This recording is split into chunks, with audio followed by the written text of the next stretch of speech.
طاغ یہ ہے، حد سے بڑھنا یہ ہے، طغیان یہ ہے، وہ فرماتے ہیں تجاوز الحد فی کل شیء، ہر چیز میں بندہ حد سے بڑھ جائے۔ مثلا جو اللہ تعالیٰ نے حدیں مقرر کی ہوئی ہیں کہ یہ چیزیں حلال ہیں، تم نے انہی کے پر اکتفا کرنا ہے، حلال کھانا ہے، حرام کی طرف نہیں جانا۔ جو بندہ حرام کی طرف جاتا ہے وہ اللہ تعالیٰ کی حدوں کو پامال کرتا ہے۔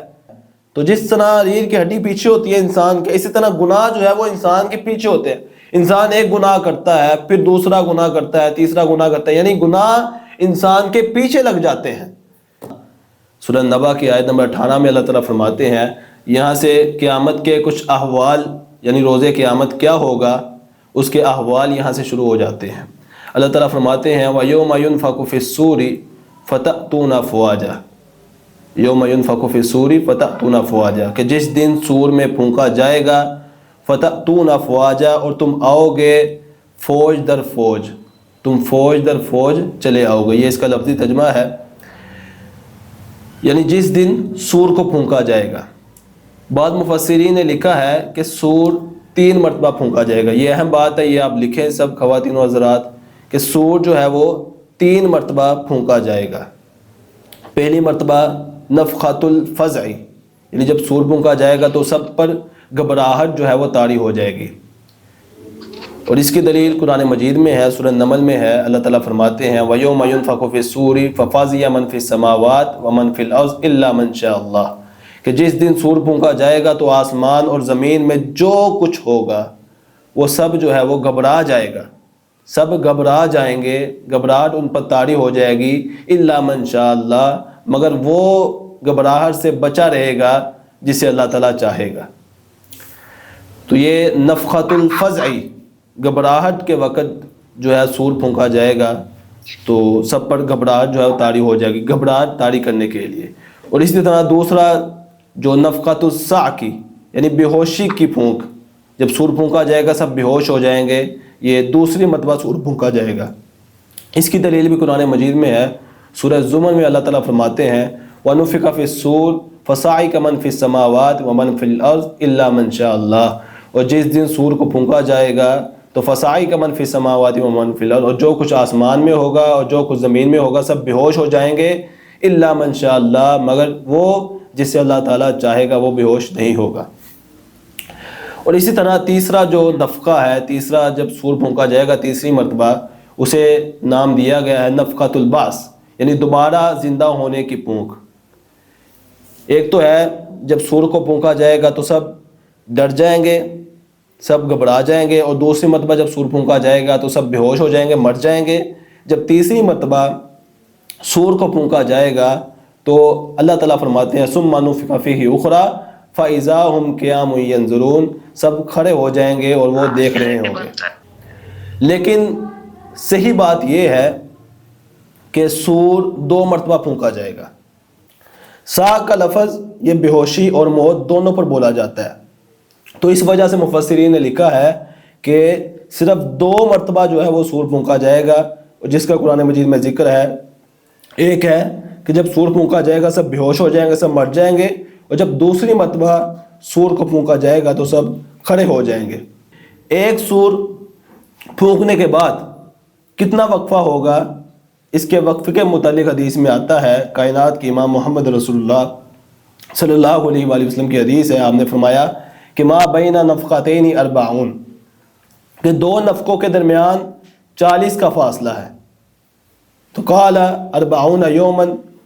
آپ صلی اللہ علیہ وآلہ وسلم سے پوچھا گیا کہ کیا 40 دنوں کا فاصلہ ہے؟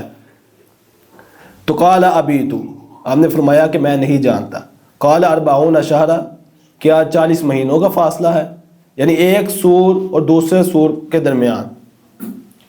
تو آپ صلی اللہ علیہ وسلم نے فرمایا ابیت، میں نہیں جانتا۔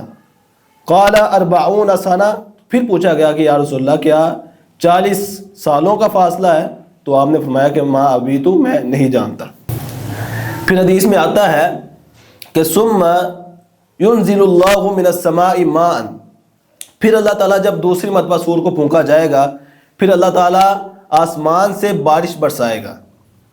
جیسا کہ میں نے کل بھی ذکر کیا تھا کہ بارش برسے گی جب دوبارہ لوگوں کو زندہ کیا جائے گا، ان کی قبروں سے دوبارہ زندہ کیا جائے گا، تو اللہ تعالیٰ ایک بارش برسائے گا، بارش بھیجے گا۔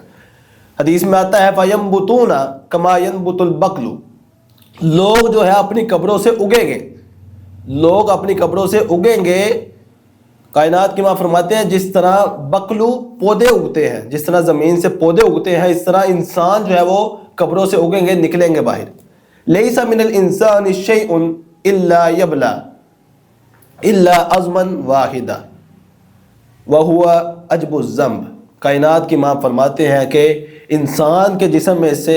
کوئی چیز نہیں رہے گی، انسان کے پورے جسم کو جو مٹی کھا جائے گی، انسان کے پورے جسم کو مٹی کھا جائے گی، کائنات کی ماں فرماتے ہیں الا عظما واحدہ، صرف ایک ہڈی بچے گی، وہو عجب الذنب، وہ ریڑھ کی ہڈی ہوگی، صرف انسان کی ریڑھ کی ہڈی بچے گی، باقی پورے انسان کے جسم کو مٹی کھا جائے گی۔ کائنات کی ماں کا فرمان ہے عجب الذنب،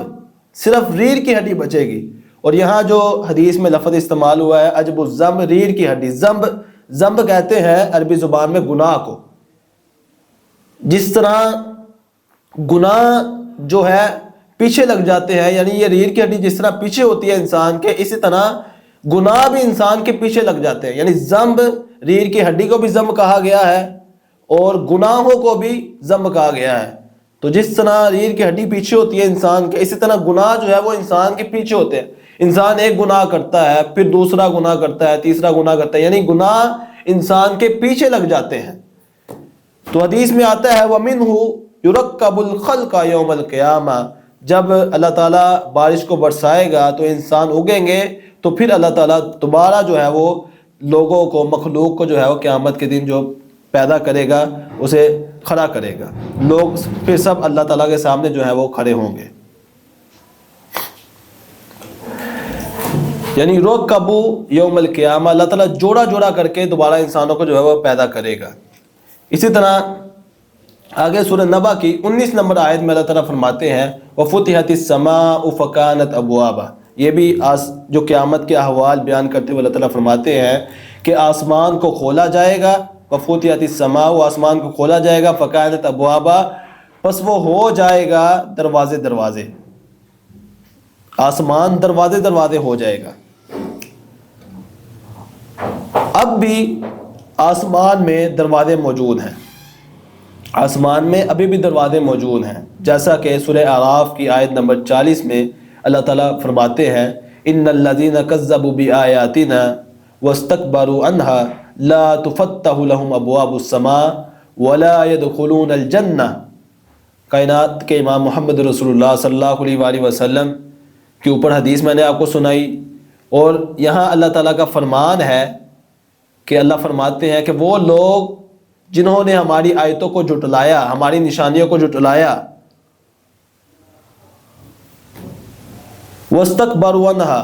اور اس سے تکبر کیا، اس سے پیچھے ہٹے، یعنی ہماری آیتوں کو، ہماری نشانیوں کو نہ مانا، اللہ تعالیٰ فرماتے ہیں لَا تُفَتَّحُ لَهُمْ أَبْوَابُ السَّمَاءِ، ان کے لیے آسمان کے دروازے نہیں کھولے جائیں گے، ان کے لیے، یعنی جب وہ جائیں گے، جب وہ مریں گے تو ان کے لیے، جب وہ اللہ کے پاس جائیں گے تو ان کے لیے آسمان کے دروازے نہیں کھولے جائیں گے، وَلَا يَدْخُلُونَ الْجَنَّةَ، اور نہ ہی وہ جنت میں داخل ہوں گے، حَتَّى يَلِجُ الْجَمَلُ فِي سَمِّ الْخَيَاطِ، یہاں تک کہ اونٹ جو ہے وہ سوئی کے ناکے میں داخل ہو جائے۔ یعنی جو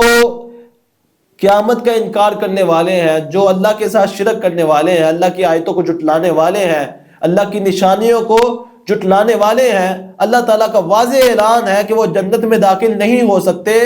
جس طرح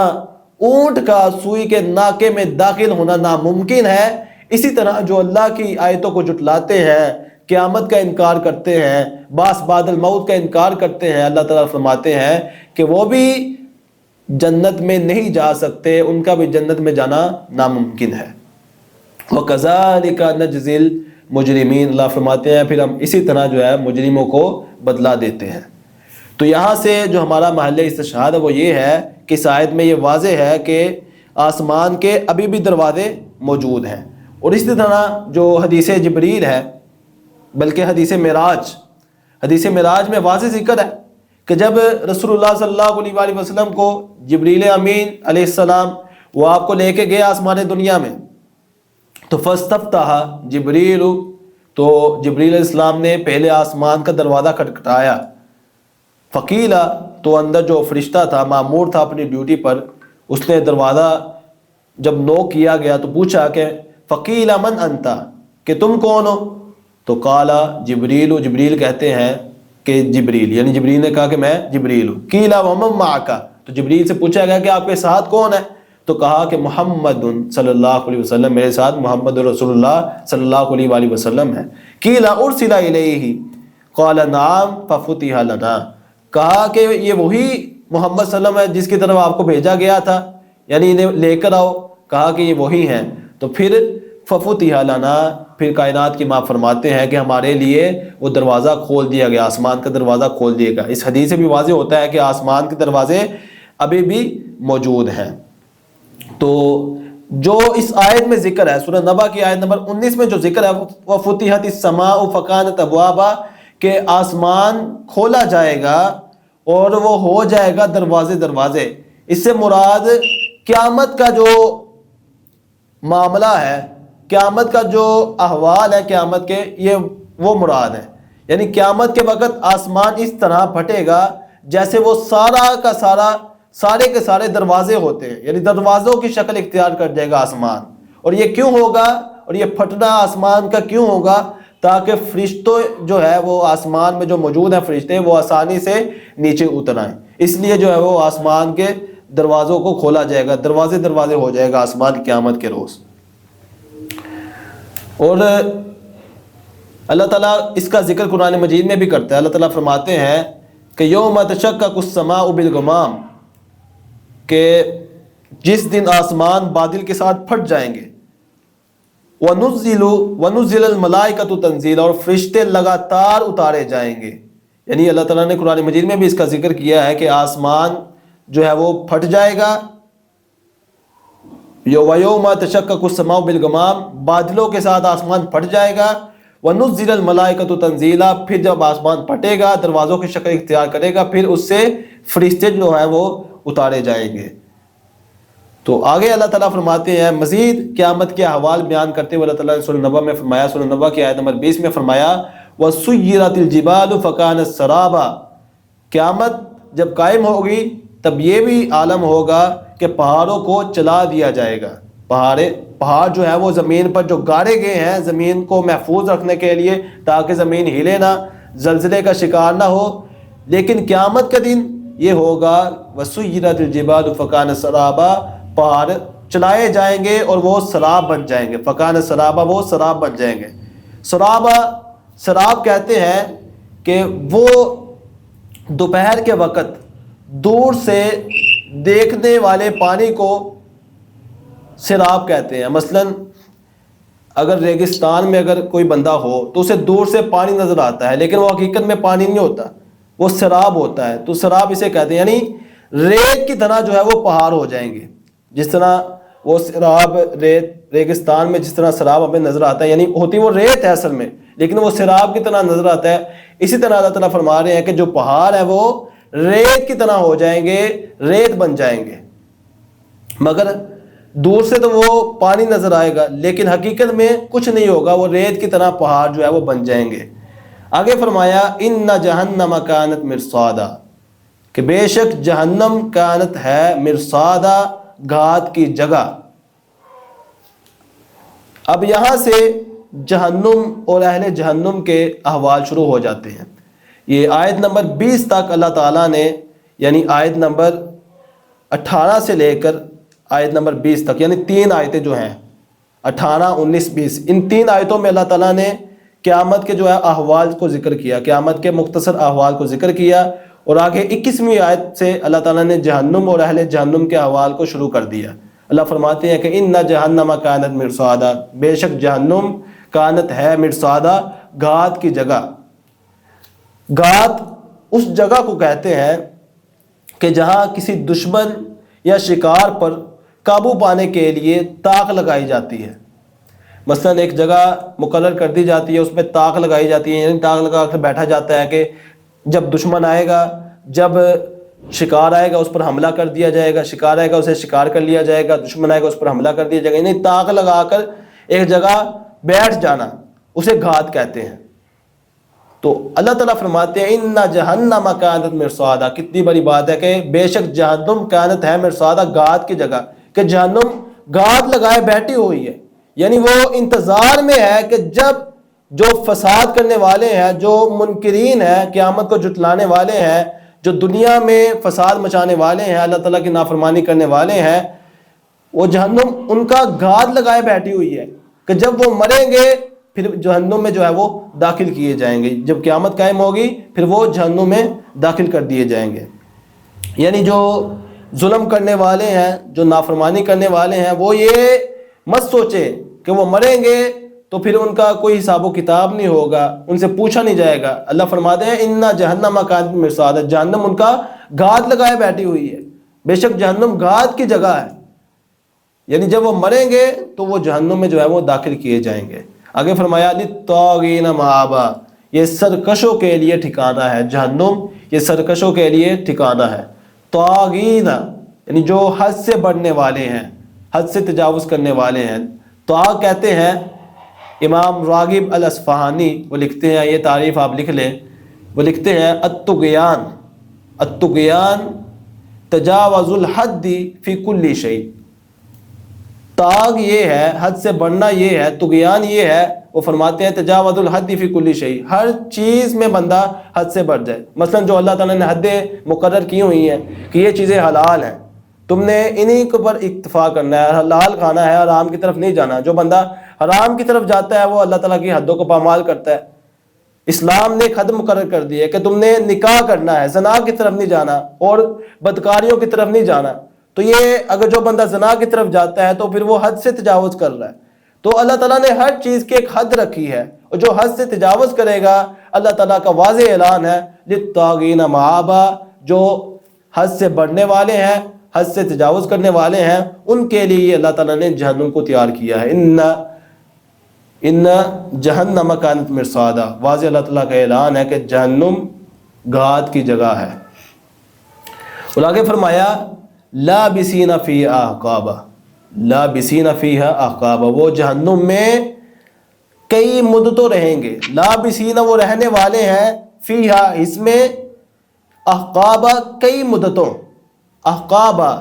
احقابا یا حقبن، یہ حقبن کی جمع ہے، احقابا جو لفظ ہے یہ حقبن کی جمع ہے، یہ لکھ لے، یہ بھی لکھنے والی بات ہے۔ احقابا یہ حقبن کی جمع ہے، اور یہ 80 سال یا اس سے کچھ زیادہ مدت تک بولا جاتا ہے۔ احقابا حقبن کی جمع ہے، یہ 80 سال یا اس سے کچھ زیادہ زمانے پر، کچھ زیادہ سال پر بولا جاتا ہے۔ یہ قاموس الوحید میں اس کا معنی موجود ہے، یعنی وہ ایک مدت نہیں، کئی مدتوں جہنم میں رہیں گے۔ اور یہاں سے یہ بھی مراد نہیں ہے کہ وہ کئی مدتوں کے بعد جہنم سے نکال دیے جائیں گے یا ان کا عذاب ہلکا ہو جائے گا، یہ بھی مراد نہیں ہے، بلکہ یہ اللہ تعالیٰ تاکید کے لیے، ان کو ڈرانے کے لیے اللہ تعالیٰ کہہ رہا ہے کہ وہ کئی مدتوں جو ہے وہ جہنم میں رہے گا، ان کا عذاب ختم نہیں ہوگا، انہیں مسلسل عذاب پہنچتا رہے گا۔ جیسا کہ اللہ تعالیٰ اسی صورت کے پہلے رکوع میں فرماتے ہیں، جب پہلا رکوع ختم کیا، پہلا رکوع ختم ہوتا ہے اس آیت پہ، فَذُوقُوا فَلَن نَّزِيدَكُمْ إِلَّا عَذَابًا، یہ سورہ نبا کی آیت آگے آئے گی۔ اللہ تعالیٰ فرماتے ہیں کہ فَذُوقُوا فَلَن نَّزِيدَكُمْ إِلَّا عَذَابًا، کہ تم عذاب چکھو، فَلَن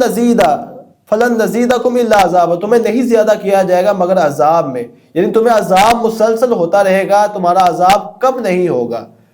تو یہاں سے معلوم ہوتا ہے کہ کئی مدتوں وہ جہنم میں رہیں گے، اور اس سے یہ مراد نہیں ہے کہ وہ کئی مدتوں رہنے کے بعد ان کا عذاب ہلکا ہو جائے گا، بلکہ فَذُوقُوا فَلَن نَّزِيدَكُمْ إِلَّا عَذَابًا، انہیں مسلسل عذاب پہنچتا رہے گا۔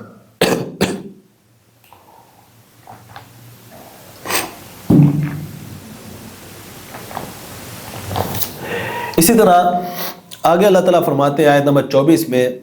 لا يذوقون فیہا بردا ولا شرابا، بڑی ہی چونکا دینے والی آیت ہے۔ یہ جہنم کے منظر بیان کر رہی ہے کہ جہنم میں جہنمیوں کی حالت یہ ہوگی، لا يذوقون فیہا بردا ولا شرابا، کہ جہنم میں نہ انہیں کوئی ٹھنڈ ملے گی، ولا شرابا، اور نہ کوئی انہیں پینے کی چیز ملے گی، نہ اس میں کوئی ٹھنڈ چکھیں گے، لا یذوقون، نہ وہ چکھیں گے، فیہا اس میں، بردن کوئی ٹھنڈ، ولا شرابا، اور نہ کوئی پینے کی چیز، انہیں پینے کی چیز ملے گی کیا ملے گا؟ اللہ تعالیٰ اگلی آیت میں فرماتے ہیں، آیت نمبر 25 میں فرماتے ہیں کہ الا حمیما وغساقا، انہیں پینے کے لیے ملے گا، کیا ملے گا؟ حمیم، گرم پانی، بہت زیادہ گرم پانی، وغساقا، اور بہتی ہوئی پیپ جہنمیوں کو ملے گی۔ اور ایک مقام پر اللہ تعالیٰ قرآن مجید میں فرماتے ہیں جہنمیوں کے بارے میں، انہیں پینے کے لیے کیا دیا جائے گا؟ اللہ تعالیٰ فرماتے ہیں وَسُقُوا مَاءً حَمِيمًا فَقَطَّعَ أَمْعَاءَهُمْ، کہ انہیں کھولتا ہوا پانی پلایا جائے گا، جب وہ پانی پئیں گے فَقَطَّعَ أَمْعَاءَهُمْ، تو ان کی جو آنتیں ہوں گی اس کھولتے ہوئے پانی کی وجہ سے ان کی جو آنتیں ہیں وہ ٹکڑے ٹکڑے ہو جائیں گی۔ یہ میوٹ کر دیں، یہ خاتون میوٹ کر دیں۔ جو وہ پانی پئیں گے، گرم پانی کھولتا ہوا پانی پئیں گے، تو ان کی جو آنتیں ہیں وہ ٹکڑے ٹکڑے ہو جائے گی۔ اور ایک مقام پر فرمایا، اللہ تعالیٰ فرماتے ہیں وَإِن يَسْتَغِيثُوا يُغَاثُوا بِمَاءٍ كَالْمُهْلِ، جہنمی جو ہے وہ پانی طلب کریں گے، پانی مانگیں گے تو انہیں پانی دیا جائے گا۔ کیسا پانی دیا جائے گا؟ اللہ فرماتے ہیں كَالْمُهْلِ يَشْفِي الْوُجُوهِ، انہیں ایسا کھولتا ہوا پانی دیا جائے گا، ایسا پگھلے ہوئے تانبے جیسا پانی دیا جائے گا، یشفی الوجوہ، جس سے ان کا چہرہ جو ہے جل جائے گا۔ جب وہ پانی کو پیئیں گے ان کا چہرہ جل جائے گا، وہ پانی ان کے چہرے کو جلا دے گا۔ تو یہ جہنمیوں کو پانی دیا جائے گا جہنم میں۔ اسی طرح 26ویں آیت میں اللہ تعالیٰ فرماتے ہیں سورہ نبا کی جزاء وفاقا، قیامت کا دن ایسا دن ہے جس دن پورا پورا بدلہ دیا جائے گا۔ یہ نہیں ہے کہ جہنمیوں کی یہ جو حالت ہے یہ ان پر ظلم ہو رہا ہے، یہ ظلم نہیں ہو رہا، یہ ان کی کرتوتوں کی وجہ سے، ان کی حرکتوں کی وجہ سے، ان کے اعمال کی وجہ سے کل قیامت کے دن انہیں یہ سزا ملے گی۔ کیونکہ دنیا میں وہ تھے، ان کے پاس عقل تھی، سب چیزیں ان کے سامنے واضح تھی، قرآن ان کے پاس موجود تھا، قرآن پڑھتے تھے لیکن قرآن پر ایمان نہیں لاتے تھے۔ قرآن ان کے سامنے موجود تھا، قرآن دیکھتے تھے، اس پر ایمان نہیں لاتے تھے۔ رسول آتے تھے ان کے پاس، انہیں توحید کی دعوت دیتے تھے، ایمان کی دعوت دیتے تھے، اللہ پر ایمان لانے کی دعوت دیتے تھے، قیامت کا بتاتے تھے، لیکن وہ قیامت کے بارے میں اختلاف کرتے تھے، قیامت کو جھٹلا دیتے تھے، کہتے تھے کہ یہ کون سا دن ہے کہ ہمیں اٹھایا جائے گا، ہمیں جو ہے اللہ کے سامنے پیش کیا جائے گا، ہم تو مٹی میں مٹی ہو جائیں گے، ہمیں کون اٹھائے گا۔ جب وہ اعتراض کرتے ہیں اللہ تعالیٰ کی نشانیوں کا آنے کے بعد، وہ اسے جھٹلاتے ہیں، تو یہ انہیں ان کا بدلہ دیا جائے گا۔ اور اس کے برعکس جو مومنین ہوں گے، جو اللہ تعالیٰ پر ایمان لائیں گے، اللہ کے رسول پر ایمان لائیں گے، قیامت کو نہیں جھٹلائیں گے، ان کا آگے ذکر آئے گا ان للمتقین مفازا، اگلے رکوع میں جنتیوں کا ذکر آئے گا، جو انشاءاللہ ہم کل کے لیکچر میں پڑھیں گے۔ تو جزاء وفاقا، پورا پورا بدلہ دیا جائے گا، جزان پورا پورا بدلہ، وفاقا دینے کے لیے، جزان یہ جزا ہوگی، وفاقن پوری پوری ان کی۔ انہم کانوا لا یرجون حسابا، آگے اللہ تعالیٰ نے وجہ بھی بتا دی کہ انہیں یہ بدلہ کیوں دیا جائے گا۔ انہم کانوا لا یرجون حسابا، بلا شبہ وہ کسی حساب کی امید نہیں رکھتے تھے، لا یرجون، نہیں وہ امید رکھتے تھے، حساباً کسی بھی حساب کی، یعنی دنیا میں تھے وہ قیامت کو جھٹلاتے تھے، جیسا کہ میں نے ابھی ذکر کیا، وہ نہیں مانتے تھے کہ ہمیں حساب بھی دینا ہوگا، اللہ کے سامنے پیش بھی ہمیں کیا جائے گا۔ تو اللہ فرما رہے ہیں یہ ان کی انہیں سزا ملے گی۔ وَكَذَّبُوا بِآيَاتِنَا كِذَّابًا، آگے فرماتے ہیں اللہ تعالیٰ کہ انہوں نے جھٹلا دیا بِآيَاتِنَا، ہماری آیتوں کو، ہماری آیات کو، كِذَّابًا پوری طرح جھٹلانا۔ کذابت کا لفظ اللہ تعالیٰ نے استعمال کیا ہے کہ انہوں نے بری طرح ہماری آیتوں کو، ہماری نشانیوں کو جھٹلا دیا، یعنی ان کے اعمال کی وجہ سے انہیں یہ سزائیں ملیں گی۔ کذبوا اس کا معنی ہے، کذابت اس کا معنی ہے بری طرح جھٹلانا۔ آگے اللہ تعالیٰ فرماتے ہیں آیت نمبر 29 میں وَكُلَّ شَيْءٍ أَحْصَيْنَاهُ كِتَابًا، اور ہر چیز ہم نے اسے لکھ کر محفوظ کر دیا ہے، یعنی جو انسان دنیا میں کرے گا، کیا کھائے گا، کیا پیے گا، یعنی اس کی ساری چیزیں اللہ تعالیٰ نے لکھ دی ہیں، کتاب محفوظ میں سب کچھ اللہ تعالیٰ نے لکھ دیا ہے۔ آگے اللہ تعالیٰ فرماتے ہیں فَذُوقُوا فَلَن نَّزِيدَكُمْ إِلَّا عَذَابًا، پس تم چکھو، فَلَن نَّزِيدَكُمْ ہرگز نہیں کم کیا جائے گا، إِلَّا عَذَابًا مگر عذاب میں، تمہیں ہرگز کم نہیں کیا جائے گا، إِلَّا عَذَابًا مگر عذاب میں تمہیں زیادہ کیا جائے گا، یعنی مسلسل تمہیں عذاب ہوتا رہے گا۔ اور یہی اللہ تعالیٰ نے ایک مقام پر فرمایا ان الذین کفروا بآیاتنا سوف نصلیہم النار ثم سوف یصلیہم نارا، کہ وہ لوگ جنہوں نے ہماری آیتوں کو جھٹلایا، ہماری آیتوں پر ایمان نہیں لائے، کفر کیا، ان کے کفر کی وجہ سے، ان کی تکذیب کی وجہ سے اللہ فرماتے ہیں ہم انہیں جہنم میں ڈالیں گے، ان قریب ہم انہیں جہنم میں ڈالیں گے۔ آگے اللہ تعالیٰ فرماتے ہیں ان کی سزا یہ ہوگی، وہ اس آس میں نہ رہیں، وہ اس امید پر نہ رہیں کہ ہمیں جہنم میں سزا ملے گی، ہمیں موت آ جائے گی، ہمارے چمڑے جو ہے وہ جل جائیں گے، ہم مر جائیں گے، ہمیں نجات مل جائے گی۔ اللہ فرماتے ہیں ایسا نہیں ہوگا۔ کلما نضجت جلودہم، جب ان کا چمڑا جو ہے وہ کھال جو ان کی ہے وہ جل جائے گی، بدلناہم جلودا، اللہ فرماتے ہیں کہ ہم نے دوبارہ ان کی ایک نئی کھال لگا دیں گے، ہم دوبارہ ان پر چمڑا لگا دیں گے۔ کیوں لگائیں گے؟ لیذوقوا العذاب، تاکہ وہ عذاب کو چکھے، مسلسل انہیں عذاب ہوتا رہے۔ یعنی جہنمیوں کو یہ آس نہیں ہوگی، ان کے سامنے موت کو ذبح کر دیا جائے گا۔ حدیث میں آتا ہے کہ جہنمیوں کو آس ہوگی کہ ہم مر جائیں گے، ہمارے جو ہے وہ جسم آگ سے جو ہے وہ چکنا چور ہو جائے گا، جل جائے گے آگ میں، ہمارے چمڑے جل جائیں گے، تو ہمیں موت آ جائے گی، ہمیں سکون مل جائے گا۔ اللہ تعالیٰ فرماتے ہیں کہ نہیں، ایسا نہیں ہوگا، ہم دوبارہ تم پر چمڑا لگا دیں گے۔ اور حدیث میں آتا ہے کہ اللہ تعالیٰ مینڈے کی شکل میں ان کے سامنے جو ہے وہ موت کو ذبح کر دے گا، ان کے سامنے مینڈا لایا جائے گا، جنتی بھی اسے دیکھیں گے اور جہنمی بھی دیکھیں گے۔ اللہ تعالیٰ درمیان میں، جنتیوں اور جہنمیوں کے درمیان میں اس موت کو، یعنی جو مینڈے کی شکل میں لائی جائے گی، اللہ تعالیٰ اسے ذبح کر دے گا، تو جنتیوں کو خوشی ہو جائے گی کہ ہم ہمیشہ ہمیشہ کے لیے جنت میں رہیں گے، اور جہنمیوں کو افسوس ہو جائے گا، ان کی حسرت بڑھ جائے گی کہ ہم ہمیشہ کے لیے جہنم میں رہیں گے، عذاب میں رہیں گے۔ تو یہی اللہ تعالیٰ سورۃ نبا کی آیت نمبر 30 میں فرما رہے ہیں، فذوقوا فلن نزیدکم الا عذابا، کہ تم چکھو، تمہیں عذاب مسلسل ہوتا رہے گا، عذاب میں تمہارے کمی نہیں کی جائے گی۔ تو انشاءاللہ الرحمن اگلا جو رکوع ہے وہ اگلے لیکچر میں مکمل کر دیا جائے گا، اس میں جنت کے احوال بیان ہوئے ہیں، یہ جہنم کے اور اہل جہنم کے کچھ احوال تھے، اور قیامت کی کچھ احوال تھے قیامت کے، وہ ہم نے پڑھ لیے ہیں دوسرے لیکچر میں۔ اللہ سے دعا اللہ تعالیٰ ہمیں سمجھنے کی توفیق عطا فرمائے۔